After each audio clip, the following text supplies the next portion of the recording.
जो टॉपिक किया था उससे रिलेटेड टॉपिक आज है और सबसे इंपॉर्टेंट टॉपिक है इस चैप्टर का, lens makers formula. Lens makers formula. और जो प्रीवियस टॉपिक था उसका फॉर्मूला आपको याद होना चाहिए विद लैंग्वेज। तो उस फॉर्मूले को इन लैंग्वेज हम कैसे रीड करते हैं, इन लैंग्वेज कैसे रीड करते हैं वो सुन लीजिए, है ना। Refractive index of second medium upon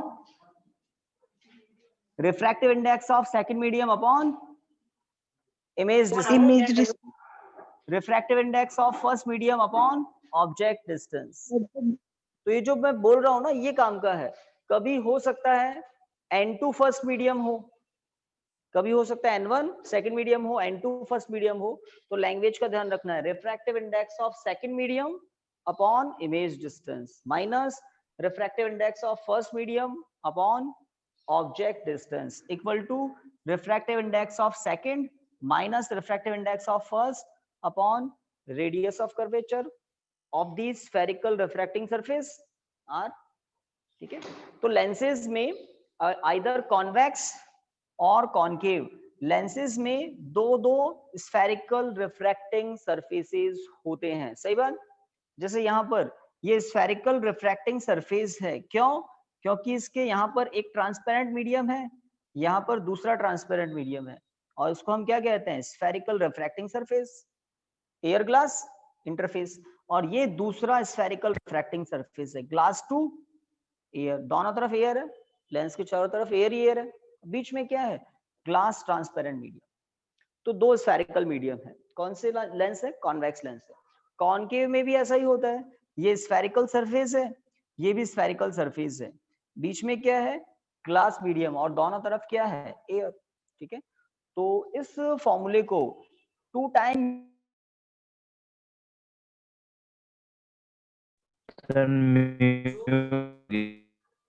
जो लेंस मैन्युफैक्चर करने वाली कंपनीज होती है वो डिफरेंट डिफरेंट फोकल लेंथ के लेंसेज बनाती है।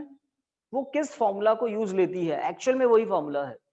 तो वहां पर स्टॉक है ग्लास का, ग्लास उनके पास रखा हुआ है, ट्रांसपेरेंट मीडियम होता है, उसको वो हाई टेम्परेचर पर मेल्ट करते हैं और डिफरेंट डिफरेंट शेप के different different radii of curvature दोनों सरफेसेस की होती है।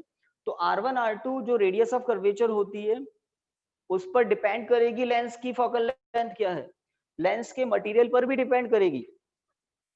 तो focal length f different different किस किस बेसिस पर, कौन कौन से फैक्टर्स हैं जो किसी लेंस की फोकल लेंथ को चेंज करते हैं, वो हमें टॉपिक में पता लगेगा। ठीक है, नोट्स की बात करें तो आज आपको प्रीवियस क्लास जो सैटरडे को हुई थी और आज की जो क्लास होगी उसके नोट्स आज मिलेंगे आपको। ठीक है,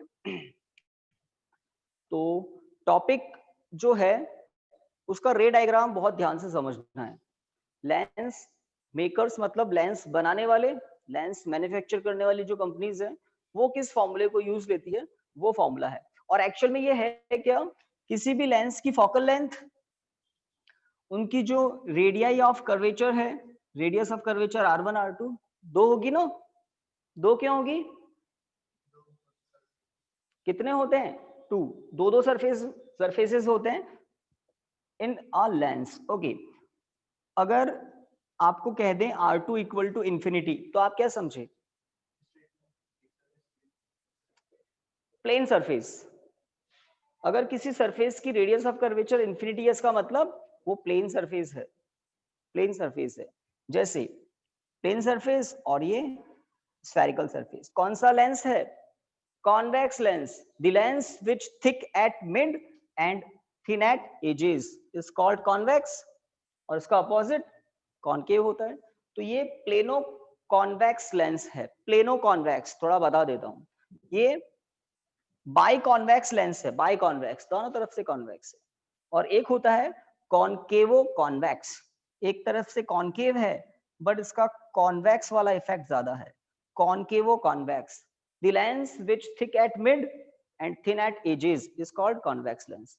एक्चुअल में इन जनरल हम इसी को ज्यादा यूज लेते हैं बट ऐसे भी होते हैं। ठीक है, इसी तरह से कॉनकेव भी होते हैं। एक होता है plano concave, plano concave, plane and concave, इसको बोलते हैं plano concave lens. Plane surface की रेडियस ऑफ कर्वेचर इंफिनिटी होती है। ओके, एक होता है concavo convex, sorry bi concave, इसको बाय कॉनकेव कह सकते हैं, दोनों तरफ से कॉनकेव है ये। एक होता है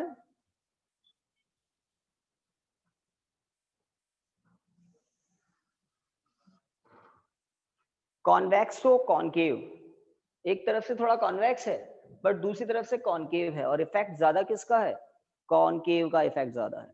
बट इन जनरल जब कॉनकेव की बात करते हैं तो बाय कॉनकेव हम, है ना, बाय कॉनकेव का डायग्राम बनाते हैं, बाय कॉन्वेक्स का डायग्राम बनाते हैं इस तरह से।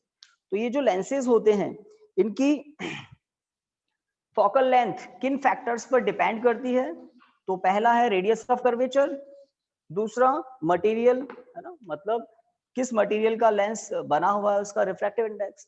तो इन तीनों में जो रिलेशन होगा, तीन नहीं बोलकर इनको 4 बोल देते हैं, 1 2 3 4, इन 4 फिजिकल क्वांटिटी में एक रिलेशन आएगा, उसको हम कहते हैं lens makers formula, lens makers formula. अब उस लेंस मेकर्स फॉर्मूला का जो डेरिवेशन है उसके लिए हम रे डायग्राम को समझेंगे, और रे डायग्राम ही सबसे इंपॉर्टेंट है। और 1/f equal to n2 upon n1 minus 1 upon r1 minus 1 upon r2, ऐसा एक रिलेशन आएगा। और ये n2 अपॉन n1 एक्चुअल में n होता है, n2 अपॉन n1 एक्चुअल में n होता है। रीजन, इन जनरल लेंस कहां पर रखते हैं हम लोग, एयर में, सही बात है ना। तो लेंस के सराउंडिंग में कौन होता है, एयर, और एयर के लिए n1 कितना हो जाता है 1, और n2 क्या होता है, n2 हम लोग लेंस किसका बनाते हैं, ग्लास का, तो n2 क्या होता है, ग्लास। तो ये n2 अपॉन n1 क्या होता है, ng upon na in general. ये तो हम जनरल फॉर्मूला बनाएंगे, बट यूजुअली n2 ग्लास होता है और n1 एयर होता है। तो समझ रहे हैं ना, n2 अपॉन n1 एक्चुअल में क्या होगा, n मतलब refractive index of the glass, ठीक है। तो इन फिजिकल क्वांटिटीज में ये जो रिलेशन है इसको हम कहते हैं लेंस मेकर्स फॉर्मूला। कैसे आएगा वो देखते हैं। तो रे डायग्राम अब आपके सामने है, रिकॉर्डिंग आई थिंक ऑन कर दी होगी। देखिए, तो अगर ये एक सरफेस है 1, 2 डायग्राम बनाऊंगा, देन उनको ज्वाइन करके भी बताऊंगा। इसके लेफ्ट साइड में एक ट्रांसपेरेंट मीडियम है ऑफ रिफ्रैक्टिव इंडेक्स n1, इसके राइट साइड में एक दूसरा ट्रांसपेरेंट मीडियम है ऑफ रिफ्रैक्टिव इंडेक्स n2, ठीक है। और हम मान लेते हैं n2 is greater than n1, ठीक है। This is pole mid point of the surface 1, first surface, और यहां पर इसका कहीं है, लेट यहां मान लेते हैं, यहां पर इसका कहीं है C1। तो P1 से C1 तक का distance, radius of curvature of the first spherical refracting surface, तो ये है प्लस r1। प्लस माइनस की जरूरत नहीं है क्योंकि इस फॉर्मूले का डेरिवेशन हमने विद साइन किया था। फॉर्मूले से फॉर्मूला जब बनाते हैं तब हम वापस साइन यूज नहीं लेते हैं, न्यूमेरिकल करते हैं तब हम विद साइन वैल्यू पुट करते हैं। पहली बात, जब कोई ऑब्जेक्ट, है ना, प्रिंसिपल एक्सिस पर है तो इसकी इमेज बनाने के लिए आपको कौन सी 2 रेज यूज लेनी होती है। First, the ray incident at pole goes without any deviation, कोई डेविएशन नहीं होता। the ray which incident at some angle refracts, और यहां पर अगर आप नॉर्मल ड्रॉ करें, ठीक बात, तो ये रे कहां जाएगी, सही है, इस डायरेक्शन में कहीं जाएगी और क्या बनाएगी, यहां पर कहीं फर्स्ट इमेज बननी है, सही बात, देख लिया। तो फर्स्ट सरफेस के लिए ऑब्जेक्ट कौन है, हाँ ना तो बोलो। फर्स्ट सरफेस के लिए ऑब्जेक्ट कौन है, ये। फर्स्ट सरफेस की ऑब्जेक्ट डिस्टेंस को मैं यू इमेजिन कर लेता हूं, कोई दिक्कत नहीं है ना। डिस्टेंस लिखिए, विद साइन नहीं लिखा है मैंने, सब कुछ मैग्नीट्यूड लिख रहे हैं, ठीक है। इमेज कहां बन रही है, आई पर। फर्स्ट सरफेस, अकेला फर्स्ट सरफेस इमेज कौन सी बना रहा है, आई इमेज बना रहा है, ठीक बात है। इसको बिल्कुल स्ट्रेट कर देता हूं, आई इमेज बना रहा है। तो P1 से I का डिस्टेंस उसको I1 बोल देता हूं, तो V1 फर्स्ट इमेज है ये। अभी तो एक ही सरफेस है ना, लेंस में कितने सरफेस होते हैं? 2। पुराना वाला डायग्राम हो गया। अब एक और सरफेस इंट्रोड्यूस होने वाला है, लेंस ही बना देता हूं मैं। देखिए अगर मैं यहां पर एक और सरफेस बना दूं, बन गया लेंस। अब ये जो N2 मीडियम है ना, ये N2 मीडियम कहां पर है? बस ये अंदर अंदर का जो एरिया है ना, ठीक है, ग्लास मीडियम बस यहां पर है, बाहर क्या है? N1। तो ध्यान दे दिया आपने, सराउंडिंग में एयर ही एयर है, चारों तरफ एयर है, बीच में यहां पर ग्लास है। तो ये रिफ्रैक्शन हुआ था। अब आप ध्यान दें, इस पॉइंट पर रिफ्रैक्शन होगा। देख रहे हैं ना, नया सरफेस आ गया है, सेकंड। तो पहले जब मैं डायग्राम बना रहा था अभी, तो मैंने सेकंड सरफेस को दिखाया नहीं था। मतलब आपने क्या माना कि वहां N2 ही N2 है, तो रिफ्रैक्शन होना नहीं था सेकंड टाइम रिफ्रैक्शन होना नहीं था। बट जैसे ही मैंने यहां पर सेकंड सरफेस दिखा दिया, इसका मतलब यहां पर रिफ्रैक्शन होगा, क्योंकि मीडियम चेंज हो रहा है। पहले नहीं हो रहा था मीडियम चेंज, तो रिफ्रैक्शन भी नहीं हुआ था। तो यही ध्यान देने वाली बात है। तो ये जो लाइन है ना, इसको अब मुझे कैसा कर देना है? डॉटेड। डॉटेड का मतलब क्या है? एक्चुअल में लाइट रे अब इस पाथ को ट्रेवल नहीं करेगी, उसका तो रिफ्रैक्शन हो जाएगा। रिफ्रैक्शन के रूल के अकॉर्डिंग होता है, सेकंड सरफेस का सेंटर ऑफ कर्वेचर C2 कहां होना चाहिए? सेकंड सरफेस का सेंटर ऑफ कर्वेचर C2 कहां होना चाहिए? यहां कहीं है ना, यहां कहीं होना चाहिए ना, कुछ तो बोलो। मैं यहां कहीं बना देता हूं, ये लो। तो अगर मैं एक डॉटेड लाइन ड्रॉ करूं, है ना, नॉर्मल ड्रॉ करना पड़ता है ना, तो जो लाइट रे, यहां एरो बना देता हूं, PQ, चलिए OP यहां पर है, R ये लीजिए। तो R पॉइंट पर रिफ्रैक्शन होगा और रूल के अकॉर्डिंग होगा। तो N2 कौन सा मीडियम है? कंपैरेटिवली डेंसर मीडियम है। N1 कंपैरेटिवली रेयर मीडियम है। तो जब लाइट रे N2 से N1 में आएगी, कहां जाएगी? कहां जाएगी? थोड़ा तेज बोलो। डेंसर से रेयर में जाएगी, तो लाइट रे कहां बैंड होती है? Away from the normal. तो जो इमेज यहां बन रही थी, अब नहीं बनेगी, क्योंकि लाइट रे का यहां पर क्या हो गया? Refraction away from the normal. ये लीजिए, ये इमेज बन गई I2, ठीक है। और यहां पर अगर मैं इसको थोड़ा चेंज कर देता हूं, I डैश, तो ये V डैश, और ये I, तो यहां से P2 से I का जो डिस्टेंस होगा वो होगा V। तो ये जो I बना है, ये किसकी इमेज है? सेकेंड सरफेस की इमेज है। समझ रहे हैं? तो जिस सरफेस से, मतलब सेकंड सरफेस से रिफ्रैक्शन के बाद लाइट रे कहां पहुंच रही है? तो सेकंड सरफेस से रिफ्रैक्शन के बाद लाइट रे कहां पहुंच रही है? आई पर पहुंच रही है। तो इमेज बनी आई, किस सरफेस की? सेकंड सरफेस की। अब थोड़ा सा पीछे दिमाग को दौड़ाओ, जब, ध्यान देना यहां पर, जब सेकंड सरफेस नहीं था, तो इमेज कहां बन रही थी? बोलिए, आई डैश पर। ट्रू। जब सेकंड सरफेस नहीं था, तो इमेज कहां बन रही थी? आई डैश पर। इसका मतलब आई डैश किसकी इमेज है? फर्स्ट सरफेस की। आई डैश किसकी इमेज है? फर्स्ट सरफेस की। आई किसकी इमेज है? सेकंड सरफेस की। ओ किसका ऑब्जेक्ट है? फर्स्ट सरफेस का। तीन बातें हो गई। आई किसकी इमेज है? फर्स्ट सरफेस की। आई डैश किसकी इमेज? गलत बोल दिया ना, हाँ, आई डैश किसकी इमेज है? फर्स्ट सरफेस की। आई किसकी इमेज है? सेकंड सरफेस की। ओ किसका ऑब्जेक्ट है? फर्स्ट सरफेस का। सेकंड सरफेस का ऑब्जेक्ट कौन है? हाँ, ऑब्जेक्ट। सेकंड सरफेस का ऑब्जेक्ट कौन है?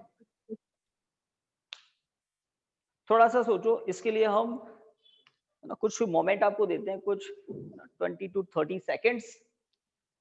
Which is the object of, और ना डायग्राम में दिख भी रहा है, which is the object of second refracting surface. Image तो 100% आई है सेकेंड सरफेस की। फर्स्ट सरफेस के दोनों बातें हो गई, ये फर्स्ट सरफेस की इमेज है, ये फर्स्ट सरफेस का ऑब्जेक्ट है। सेकेंड सरफेस का ऑब्जेक्ट झट से किसी की आवाज नहीं आई, कोई है ही नहीं क्या? हाँ भाई वापस बोलो। आई डैश वो ऑब्जेक्ट है फर्स्ट सरफेस का, सेकंड का कौन है हम ये पूछ रहे हैं। आई डैश, हाँ भाई रोहित कैसे? आंसर बिल्कुल सही है आपका। आई dash is the object of second refracting surface. How, कैसे?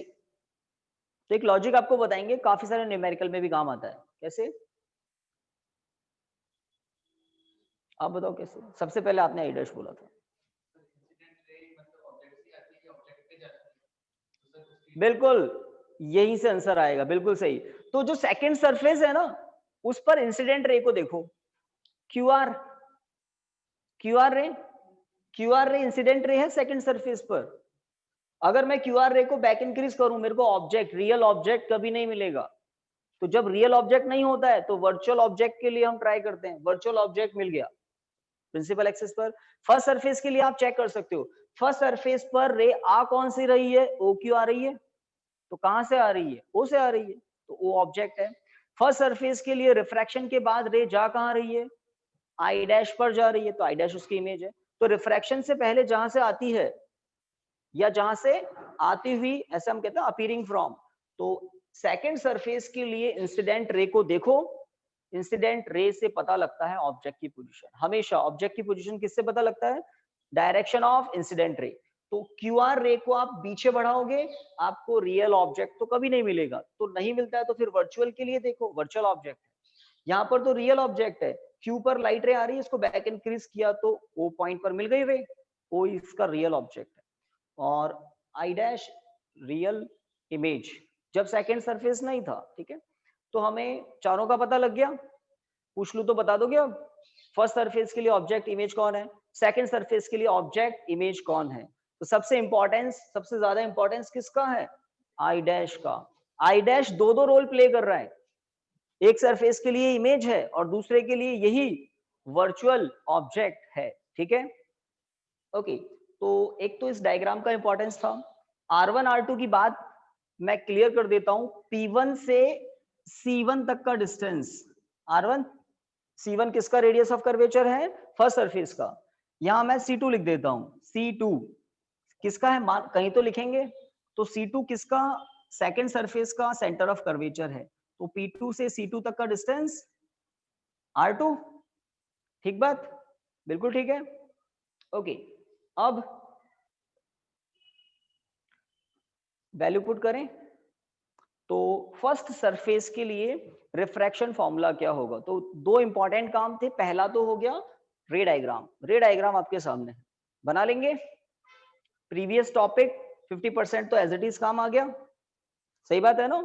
ओके, अब इस रे डायग्राम से हम दो इक्वेशन बनाएंगे, एक फर्स्ट सरफेस के लिए, एक सेकंड सरफेस के लिए। और कैसे? जो मैंने आज आती लैंग्वेज में कुछ बोला था ना, रिफ्रैक्शन फॉर्मूला को, refractive index of second medium upon image distance minus refractive index of first medium upon object distance equal to n2 minus n1 upon r।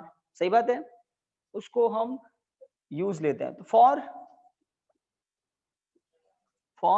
First surface, तो फर्स्ट सरफेस के लिए refraction formula लिखते हैं। तो first surface के लिए n1 कौन है? n1 ही n1 है, देखो डायग्राम में, ठीक है। फर्स्ट सरफेस के लिए n2 कौन है? n2 ही n2 है, ठीक है। फर्स्ट सरफेस के लिए r कौन है? r1 है, लिखना पड़ेगा ऐसे। और कुछ यही होते हैं, u और v भी तो होता है।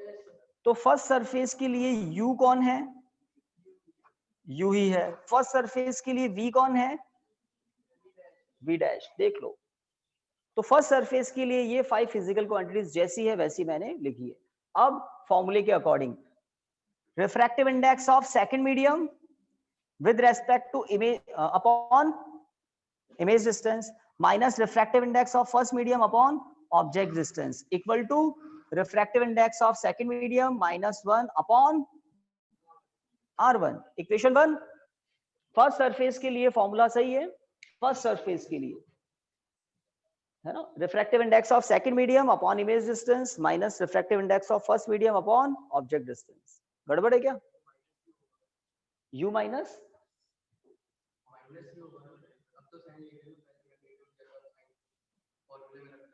ये फॉर्मूला नहीं, फॉर्मूला देखो आप, तो फॉर्मूला ओनली फॉर्मूला हमने डेराइव किया है ना, ये न्यूमेरिकल नहीं कर रहे हम, ये कोई क्वेश्चन सॉल्व नहीं कर रहे हम, मैं तो आपको फॉर्मूला पूछ रहा हूं जो हमने डेराइव किया है, बस वही पूछ रहा हूं। जब न्यूमेरिकल सॉल्व करेंगे, जब आएंगे तब देखेंगे, मैं तो फॉर्मूला पूछ रहा हूं। फॉर्मूला डेराइव किया ना, देख लो ना आप लास्ट, तो फॉर्मूला देखिए आप, तो फॉर्मूला अभी हम इसको काम में नहीं ले रहे, अभी तो फॉर्मूला, न्यूमेरिकल सॉल्व नहीं कर रहे, ठीक है। ओके, यहाँ डायग्राम में भी कोई प्लस माइनस कुछ नहीं, बस फॉर्मूला डेराइव कर चुके हैं ना, कर चुके, बस वो पूछ रहे हैं। हाँ भाई, अब डायग्राम के बाद सेकंड इंपॉर्टेंट काम इस टॉपिक का, सेकंड सरफेस के लिए refraction formula for second surface. बताइए सेकंड सरफेस के लिए रिफ्रैक्शन फॉर्मूला क्या होगा। तो उससे पहले मैं आपको क्लियर कर दूं कौन n1 है। तो सेकंड सरफेस के लिए n1 इक्वल टू कौन है? हाँ भाई, पढ़ना है या जाना है आपको, कह रहा हूं करीना, तो बताओ, बताइए फटाफट, सही है क्या? n1 इक्वल टू n2 कैसे, जल्दी बता दो, कोई नहीं बोलेगा yes Kareena. n1 equal to n2, n1 मतलब फर्स्ट मीडियम, तो सेकंड सरफेस के लिए फर्स्ट मीडियम n2 लिखा है, सही बात है। लाइट जो इंसिडेंट लाइट रे होती है ना, वो कहां ट्रेवल कर रही है? फर्स्ट मीडियम, वही होता है। तो सेकंड सरफेस के लिए इंसिडेंट रे कहां ट्रेवल कर रही है? n2 मीडियम में, n2 कॉमा फर्स्ट, चलिए फर्स्ट मीडियम हो गया। सेकंड सरफेस के लिए सेकंड मीडियम कौन है? n2 कौन है सेकंड मीडियम? n1 है, हो गया ना उल्टा ये बात। अब r, तो सेकंड सरफेस के लिए r क्या है? r2 है, no plus no minus, r तो r है, ठीक है। सेकंड सरफेस के लिए ऑब्जेक्ट डिस्टेंस, एक मिनट बताइए, इसमें तो कोई हंसने की बात ही नहीं है, बताइए, आपसे बिल्कुल अच्छे से पूछा था, बताइए फर्स्ट सरफेस का ऑब्जेक्ट कौन है, फर्स्ट सरफेस की इमेज कौन है, सेकंड सरफेस का ऑब्जेक्ट कौन है, सेकंड सरफेस की इमेज कौन है, तो बस v,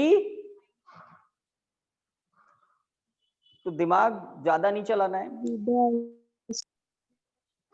बिल्कुल सही है, यही सोच रहे थे ज्यादातर।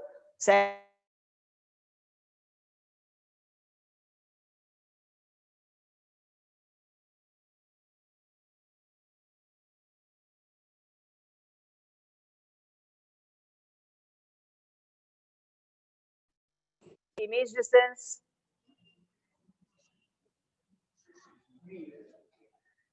सेकंड सरफेस के लिए इमेज डिस्टेंस, सेकंड सरफेस के लिए इमेज डिस्टेंस, ठीक है। इन 5 फिजिकल क्वांटिटी को यूज लेना है, अगेन रिफ्रैक्शन फॉर्मूला लिखना है for second spherical refracting surface, लिखें। तो लैंग्वेज क्या बोली थी? Refractive index of second medium, refractive index of second medium upon image distance, refractive index of second medium upon image distance minus refractive index of first medium upon object distance. Object distance ध्यान से देखो, equal to n2 minus n1, तो n2 कौन है second surface के लिए? n2 कौन है? उल्टा हो गया था, बस ये बात ध्यान में रखने की। तो ऑब्जेक्ट डिस्टेंस, इमेज डिस्टेंस, ये सब कुछ इक्वेशन 2, फॉर्मूला ओनली फॉर्मूला, चाहे स्फेरिकल सरफेस कॉन्वेक्स हो चाहे कॉनकेव हो, फॉर्मूला वही रहता है। अब आपको यहां तक पहुंचने के लिए इक्वेशन 1 इक्वेशन 2 को एड अप करना होगा, एड अप करना होगा, ठीक है। तो आज का ये टॉपिक बहुत बहुत इंपॉर्टेंट है, एक तो रे डायग्राम, दूसरा इक्वेशन नंबर 2। 1 तो सभी लिख देंगे, डेरिवेशन किया है आपने, बस r के प्लेस पर r1 है वहां, okay. By adding equation 1 and 2, equations को कैसे ऐड करते हैं? LHS को LHS से, RHS को RHS से ऐड करते हैं। तो 1 में मैं देख रहा हूं n2 यहां करेंगे, है ना, n2 upon v dash minus n1 upon u, ठीक है।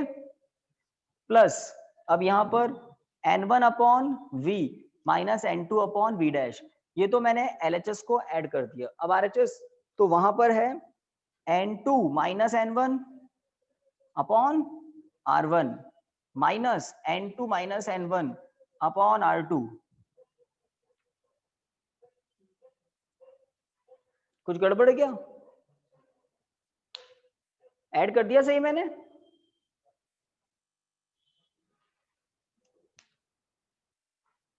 ऐड सही किया? सही बात है ना?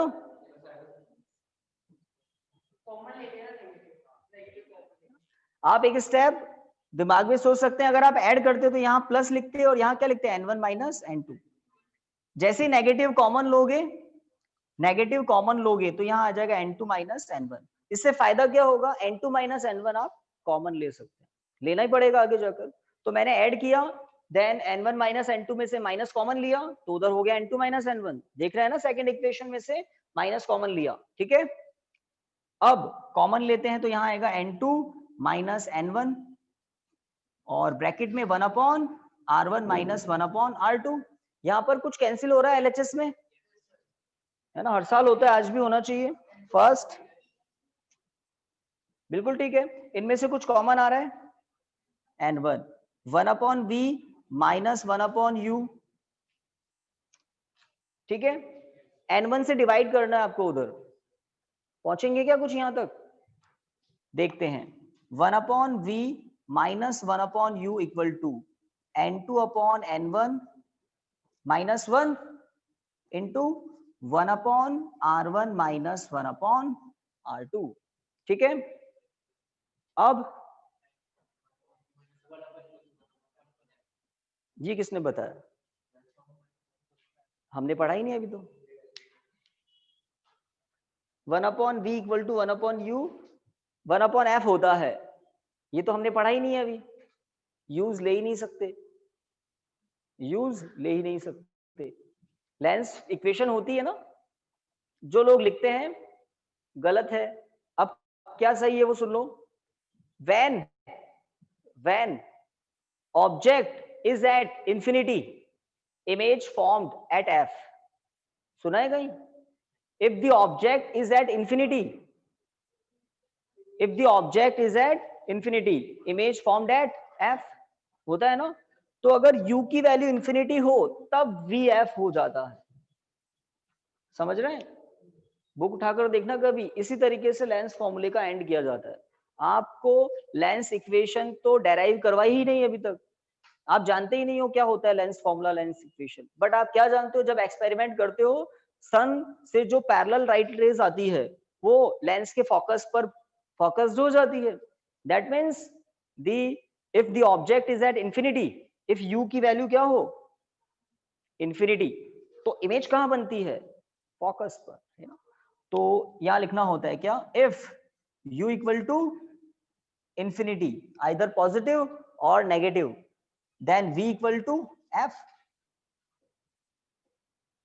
तब यहां से आप कहां पहुंचते हैं, 1 अपॉन इंफिनिटी 0 होता है शायद, जानते हैं ना। तो u की वैल्यू अगर इंफिनिटी होगी तो 1 अपॉन u तो 0, 1 अपॉन इंफिनिटी 0 होता है, और ये क्या हो जाएगा v के प्लेस पर f। तो ये है प्रॉपर तरीका। अगर आप लेंस इक्वेशन यूज ले लें, रॉन्ग नहीं है, बट ज्यादा लॉफुल यही होता है। मैं दोनों बातें बोल रहा हूँ, रॉन्ग वो भी नहीं है, रॉन्ग तो है ही नहीं, होता है ना इक्वेशन, बाद में पढ़ते हैं बट होता तो है, बट प्रॉपर तरीका यही होता है। ओके, तो आ जाएगा, हो जाएगा। इरेज करके किसी को बुलाऊं, रे डायग्राम बना दोगे फटाफट? कौन सी बड़ी बात है, बना देंगे ना। 2 जनों को बुलाते हैं, चलिए पार्टीशन कर देंगे इसका, एक जना इधर बनाएगा, एक जना इधर बनाएगा। रेडी? रिकॉर्डिंग में आ जाएंगे, कोई बात नहीं, इसमें कौन सी बड़ी बात है। रेडी? देख लो उसको ध्यान से, नहीं बुलाने वाले ही हैं अभी, है ना। एक बार पेपर पे बना के देख लो, मैं बिठा रहा हूं इसको, है ना। चलिए बना लो, एक बार बना लो, घर पे भी बना लो, प्रैक्टिस कर लो। और हाँ देखो एक और बात, ये जो P1 P2 है ना, ध्यान दें, लेंस कैसे लेंस कंसिडर किए जाते हैं? Thin lenses. तो ये जो फॉर्मूलाज हम डेराइव करते हैं ना, ये किन के लिए है? For a thin lens where P1 P2 is negligible as compared to U, V, V dash, R1, R2 in distances के कंपैरिजन में ये बहुत नेग्लिजिबल होता है, तब ये फॉर्मूलाज करेक्ट है। और सही बात बताऊं तो ये जो डिस्टेंसेस हम मेजर कर रहे हैं ना, ये लेंस के ऑप्टिकल सेंटर से डिस्टेंस मेजर किए जाते हैं। ऑप्टिकल सेंटर से, मिरर में पोल होता है और लेंस में होता है उसके प्लेस पर ऑप्टिकल सेंटर। ठीक है, तो एक बात मुझे बीच में बतानी थी, चलो बाद में बता रहा हूं। सब कुछ किसके लिए है? For a thin lens, for a thin lens.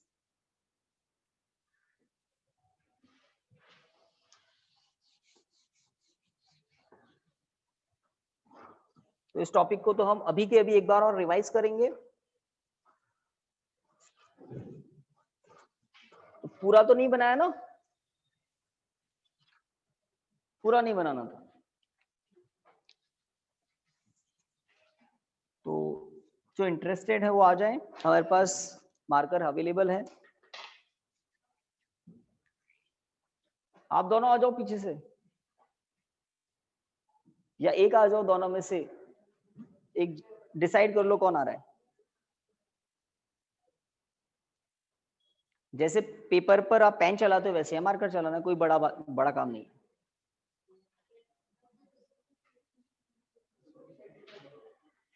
है ना।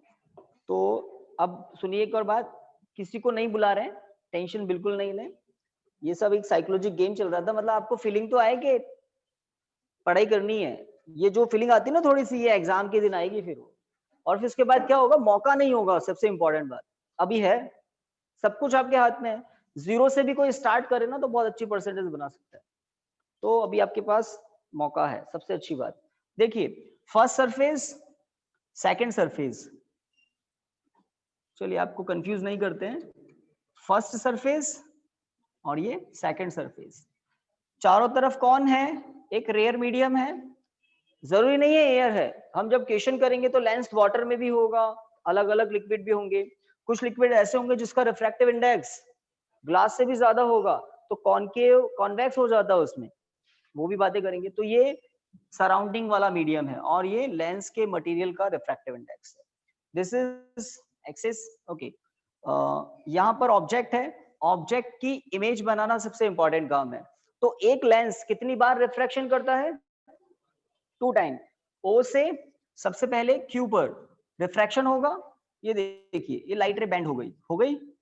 अब यहाँ आर पर अगेन रिफ्रैक्शन होगा, ये लीजिए लाइट रे वापस बेंड हुई, और फाइनल इमेज जहां बनती है वहां आपने आई लिखा। एक्चुअल में लेंस अगर थिन है तो ना हम यहाँ से डिस्टेंस मेजर करते हैं ना यहाँ, हम लेंस के ऑप्टिकल सेंटर से डिस्टेंसेस मेजर करते हैं। तो ओ से ओ डैश का डिस्टेंस हो जाता है यू, ओ डैश से आई का डिस्टेंस होता है वी, है ना। अगर सेकंड सरफेस नहीं होता, इसका मतलब यहाँ पर कंटिन्यूअसली N2 मीडियम ही होता। समझ रहे हैं बात को? सबसे इंपॉर्टेंट काम यही है। अगर सेकंड सरफेस नहीं होता, इसका मतलब कंटिन्यूअसली N2 मीडियम ही होता, तो R पॉइंट पर रिफ्रैक्शन नहीं होता। R पॉइंट पर रिफ्रैक्शन नहीं होता तो इमेज कहाँ बनती? कहीं और। याद आ गया? ये हो गया काम। अब डिस्टेंसेस लिखनी है बस। O डैश से I का डिस्टेंस V डैश, बस C1 C2 लगाकर R1 R2 लिख दें। कुछ लोग थ्योरी में लिखते हैं, वो भी चलता है ना। तो फर्स्ट सरफेस के लिए यहाँ कहीं आप अगर C1 मान लें तो O से C1 तक का डिस्टेंस R1। डायग्राम में R1 R2 नहीं लिखे तो भी चलता है, लैंग्वेज में लिखना पड़ता है। यहाँ कहीं आप C2 लिख लें तो C2 से यहाँ होता है P2 और यहाँ होता है P1। तो P1 से C1 तक का डिस्टेंस R1, P2 से C2 तक का डिस्टेंस R2 होता है। देन अब फर्स्ट इक्वेशन क्या होगा? बोलिए कोई एक जना, आप बताओ आसमाली। फर्स्ट सरफेस के लिए रिफ्रैक्शन फॉर्मूला लैंग्वेज में बोलना आना चाहिए, बोलिए।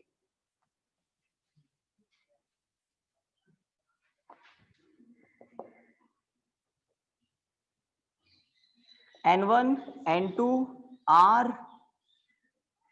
U V, ये 5 फिजिकल क्वांटिटीज होती है। Refraction formula, lens maker formula नहीं, refraction formula for first spherical refracting surface. आप बताइए दिया upon v dash minus u equal to r1। हाँ भाई गड़बड़ है क्या कुछ? सही है या गलत है या सही बोल रहे हैं? कुछ गलती हो तो बताओ। सही है ना? बिल्कुल सही है। लैंग्वेज में कैसे बोलते हैं? Refractive index of second medium upon image distance. Second first surface के लिए image distance minus refractive index of first medium upon object distance. n2 minus मतलब refractive index of second medium minus refractive index of first medium upon radius of curvature. तो ये first surface के लिए है। Second surface के लिए refractive index of second medium, ये first medium है और ये सेकंड मीडियम है। किसके लिए? सेकंड सरफेस के लिए। और तो कुछ इसमें सीक्रेट ही नहीं है, बस यही सीक्रेट है। सेकंड सरफेस के लिए ये सेकंड मीडियम है। Refractive index of second medium upon image distance, refractive index of first medium upon object distance. Object वाली बात भी एक इंपॉर्टेंट है ना। I dash is also object for second surface equal to refractive index of second medium minus refractive index of first medium. समझ गए ना? Second surface के लिए ये सेकंड मीडियम है। Okay upon r2। इन दोनों को आप ऐड करते हैं तो आपको 1 upon v minus 1 upon u equal to ये सब मिल जाता है उधर जो लिखा था। और जब u इंफिनिटी होता है तब v क्या होता है? f। लेंस मेकर्स फॉर्मूला क्या होता है? 1 upon f equal to n2 upon n1 minus 1 upon r1 minus 1 upon r2। चलिए एक क्वेश्चन सॉल्व करते हैं। करें? एक क्वेश्चन लिखिए। तो वो काफी सालों से मैं करवा रहा हूं और करना ही है, कॉन्सेप्ट बिल्डिंग के लिए जरूर करना है। लिखिए find focal length of a convex lens in water. Find focal length of a convex lens in water if its focal length in air is if its focal length in air is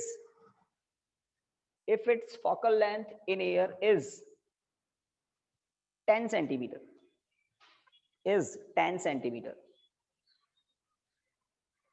question complete। कुछ basic information आपको अगर देखनी हो तो आप देख सकते हैं। N A equal to 1 air का रिफ्रैक्टिव इंडेक्स बता रहा हूं। N G equal to 1.5 glass का रिफ्रैक्टिव इंडेक्स बता रहा हूं। N W equal to 4/3 water का रिफ्रैक्टिव इंडेक्स बता रहा हूं। अगर किसी को नहीं पता हो तो ये यूज लेनी है, और किसी को पता है ना तो भी ये यूज लेनी है। 4/3 1.33 नहीं, 4/3 ही यूज लेना है।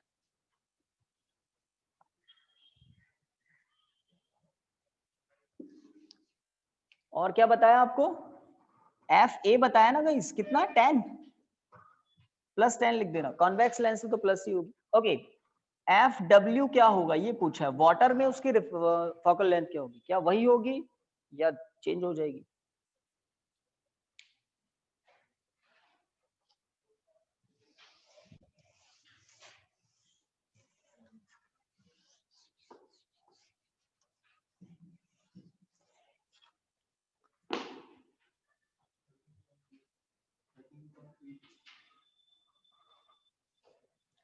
बढ़ गई थोड़ी है ना। 13.33 1313 ना 0.33।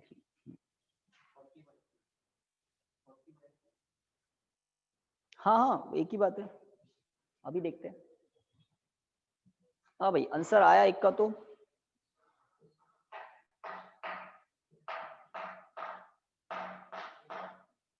वो 40 के नीचे बाय 3 आना जरूरी है क्या? देखो 13 3030 दो आंसर आए। लेंस मेकर्स फॉर्मूला आपको यूज लेना है हाउ मेनी टाइम्स? 2 टाइम्स।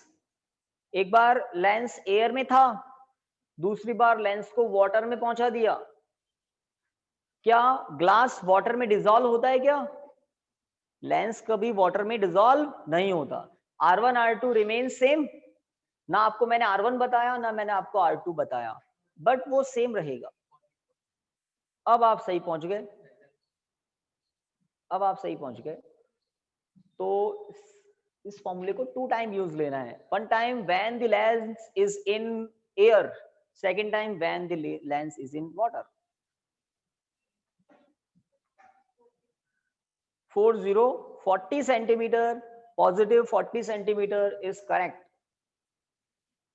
है ना। तो लेंस जो कॉन्वेक्स लेंस होते हैं, कन्वर्जिंग बोलते हैं उनको, तो एयर में वो जल्दी कन्वर्स कर रहा है, वाटर में जाता है तो वो थोड़ा कम कन्वर्स करता है, तो इमेज को दूर बनाता है। तो देखें, तो ये क्वेश्चन कॉन्सेप्ट बिल्डिंग के लिए अच्छा है ना। फिर हम आपको थोड़ा घुमाएंगे फिर, लेकिन आप घूमोगे नहीं, क्योंकि एक बार इस क्वेश्चन को समझ लेते हैं तो बातें समझ में आने लग जाती है। ओके, तो क्या कहें,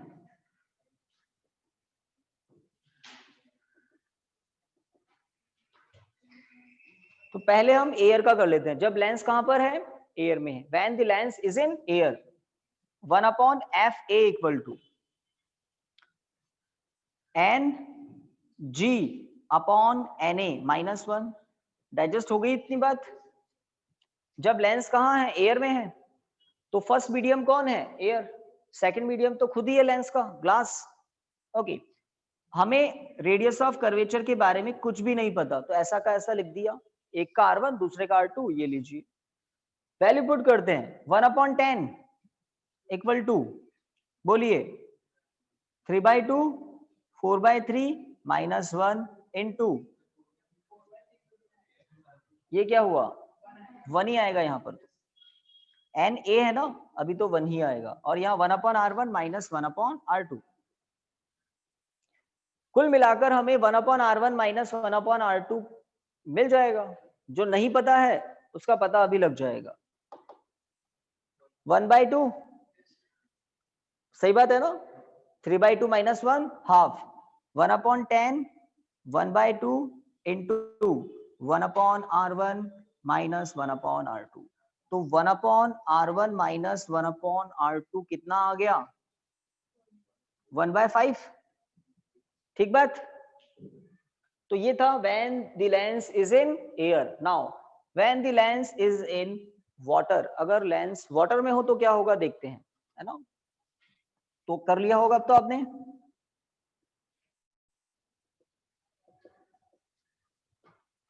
तो 1/FW equal to N,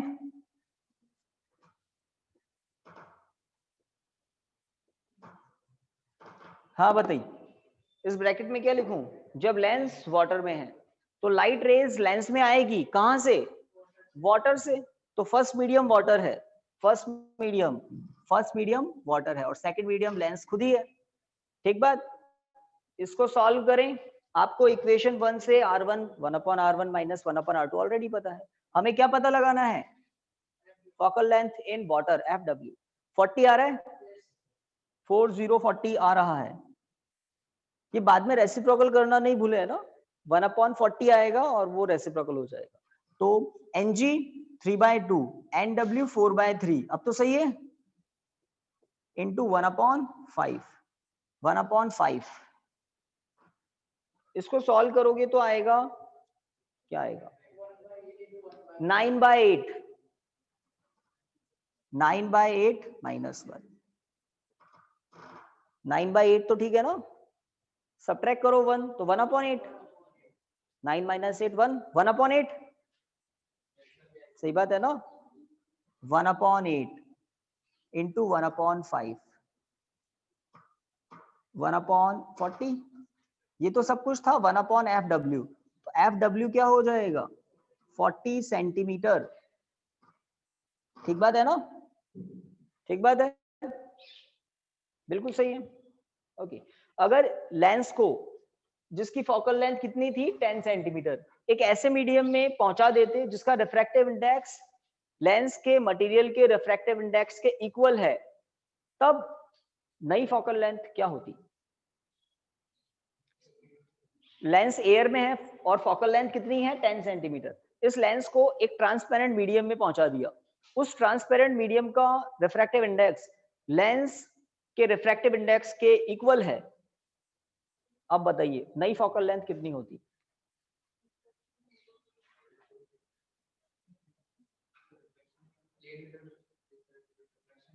plane mirror नहीं, प्लेन शीट ऑफ ग्लास उसकी तरह बिहेव करती है ना। तो 1/f 0 मिलता और f मिलता इंफिनिटी। 1 मार्क के क्वेश्चन आ सकते हैं, है ना।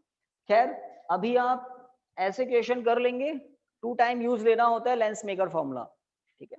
आई थिंक टाइम अब,